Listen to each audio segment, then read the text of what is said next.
On reprend donc le deuxième exemple, qui est constitué d'une première distributivité simple, et puis d'une deuxième distributivité double. Pourquoi double? Puisqu'on a deux parenthèses.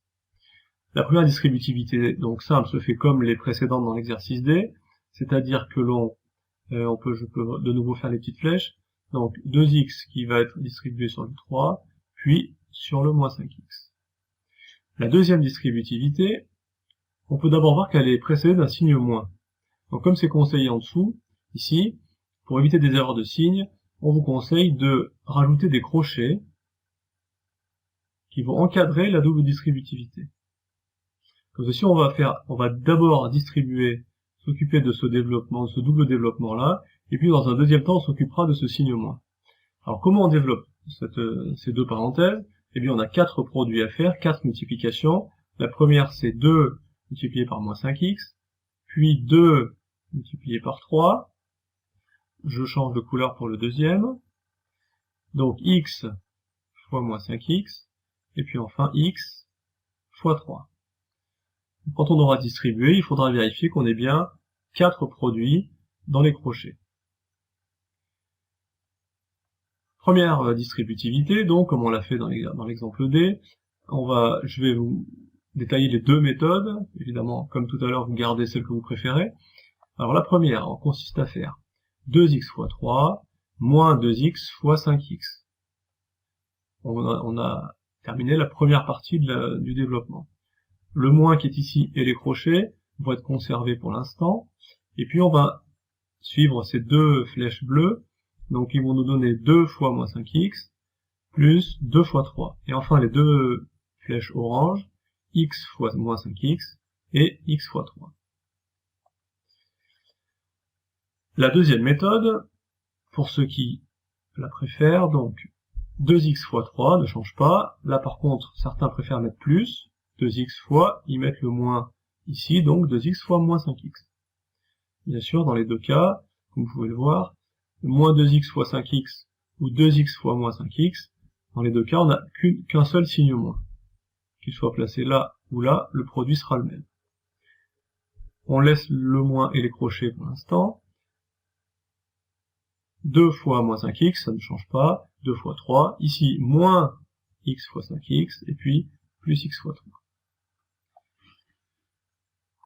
Le développement étant fait, il faut maintenant qu'on calcule tous ces produits. On a donc deux produits qui viennent de la première distributivité, et puis 4 produits. On peut les compter pour vérifier. 1, 2, 3, 4 multiplications. Il faut donc calculer tous ces produits.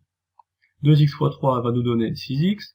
2x fois moins 5x, moins 10x au carré. Le moins reste, les crochets restent. Moins 10x, plus 6, moins 5x au carré, plus 3x. Il nous reste encore deux étapes de calcul. L'étape suivante va consister à supprimer les crochets, ainsi que le moins qui est placé devant. Voilà. Donc, comme on l'a vu précédemment en classe, il y a deux possibilités. Quand on a des parenthèses ou des crochets, c'est la même chose. Devant les parenthèses, il peut y avoir un signe plus ou un signe moins. S'il y a un signe moins, ce signe moins va disparaître, les crochets vont disparaître, et à l'intérieur des crochets ou des parenthèses, tous les signes vont changer. Les moins sont remplacés par des plus, et les plus sont remplacés par des moins. On obtient donc, le moins disparaît, les crochets disparaissent, et devant 10x, j'avais moins. Je donc change ce signe, et j'obtiens donc plus 10x. J'avais plus 6, qui va donc devenir moins 6. J'avais moins 5x au carré, qui va devenir 5x au carré, et j'avais plus 3x, qui va devenir moins 3x. Alors, pourquoi on change les signes de cette façon-là? On l'a déjà expliqué, c'est parce que, ici on peut rajouter un 1, ici, et alors on aurait moins 1, et ce moins 1, on pourrait le distribuer lui aussi. Donc moins 1 fois moins 10x, ça nous donnerait plus 10x, moins 1 fois 6, moins 6, moins 1 fois moins 5x au carré, plus 5x au carré, et moins 1 fois 3x, moins 3x. Multiplié par moins 1 revient donc à changer le signe du nombre, à prendre son opposé. On obtient une étape maintenant qui est peut-être la plus facile. On a juste, comme on l'a fait dans la première partie de cette page, on a donc ici à réduire en regroupant ceux qui sont de la même famille. Alors, pour gagner un peu de place, je vais en même temps les regrouper et en même temps les calculer. Donc on a moins 10x au carré ici, on a plus 5x au carré ici. Si on les additionne, on obtient donc moins 10 plus 5 qui fait moins 5x au carré. On a ensuite les termes en x, 6x plus 10x moins 3x. Alors 6 plus 10 égale 16, et 16 moins 3 égale 13, plus 13x.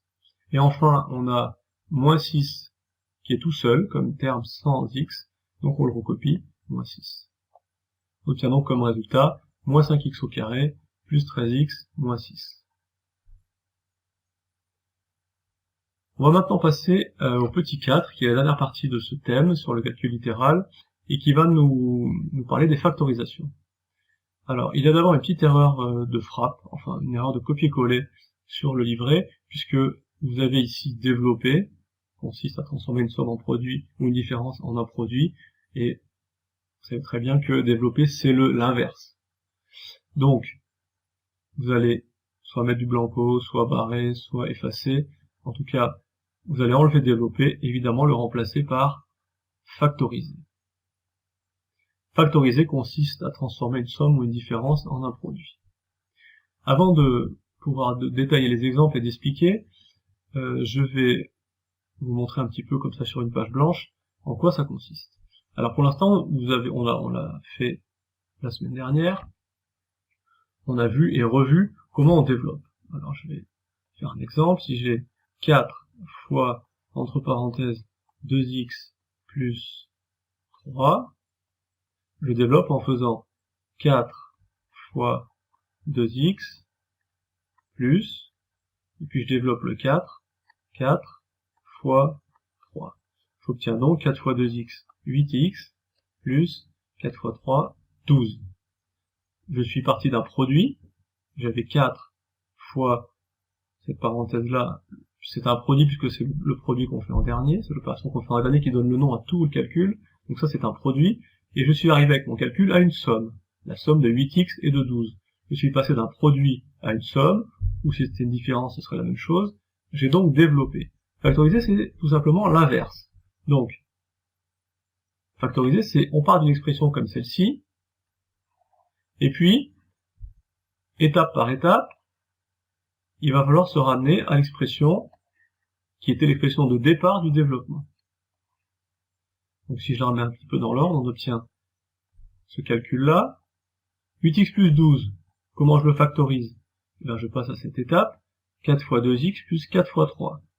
Alors, comment on fait? On en reparlera dans les exemples de la page 25, mais l'idée c'est de reconnaître dans le 8 et dans le 12 un diviseur commun.